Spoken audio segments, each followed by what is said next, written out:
Hello வணக்கம் and welcome to Divya's Nalabagam. இன்னைக்கு ரொம்பவே ட்ரெடிஷ்னல் அண்ட் ஹெல்த்தியான வெந்தயக்கீரை சாம்பார் எப்படி பண்ணுறதுன்னு பார்க்கலாம் வாங்க. முதல்ல அதுக்கு தேவையான இன்க்ரீடியன்ஸ் லிஸ்ட்டை பார்த்துட்டு வந்துடுங்க.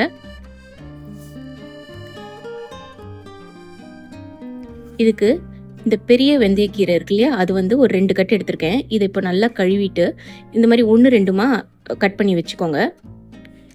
இப்போது ஒரு ப்ரெஷர் குக்கரில் ஒரு 1/2 கப் துவரம்பருப்பு, எண்ணெயும் மஞ்சத்தூள் பெருங்காயத்தூள் சேர்த்து நல்லா 6 விசில் விட்டு மசிச்சு வச்சுருக்கேன். இப்போ ஒரு கடாயில் 1 டேபிள் ஸ்பூன் எண்ணெய் விட்டுக்கலாம். இது கூட ஒரு 1/2 டீஸ்பூன் கடுகு, 1 டீஸ்பூன் சீரகம், ஒரு 1/4 டீஸ்பூன் வெந்தயம், கொஞ்சமாக கருவேப்பிலை சேர்த்துட்டு நல்லா பொரிய விட்டுடலாம்.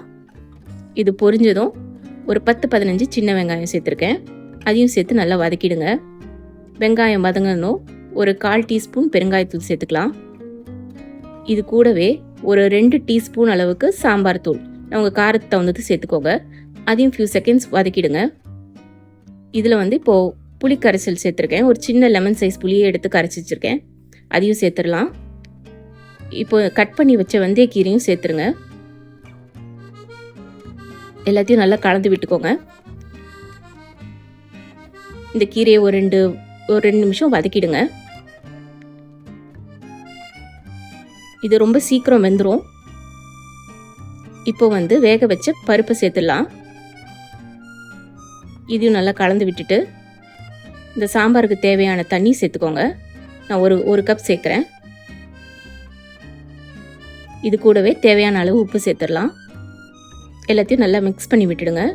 இப்போ இந்த சாம்பார் வந்து ஒரு 5-7 நிமிஷம் நல்லா கெட்டிப்படுற வரைக்கும் கொதிக்கட்டும். சாம்பார் நல்லா கெட்டியாயிடுச்சு. இப்போ கடைசியாக வெல்லம் 1 டீஸ்பூன் சேர்த்துடலாம். கூடவே ஒரு கைப்பிடி கொத்தமல்லி சேர்த்துக்கலாம். எல்லாத்தையும் நல்லா கலந்து விட்டுட்டு அடுப்பை ஆஃப் பண்ணிடுங்க. அவ்வளோதாங்க, ரொம்ப சுவையான பாரம்பரிய வெந்தயக்கீரை சாம்பார் ரெடி.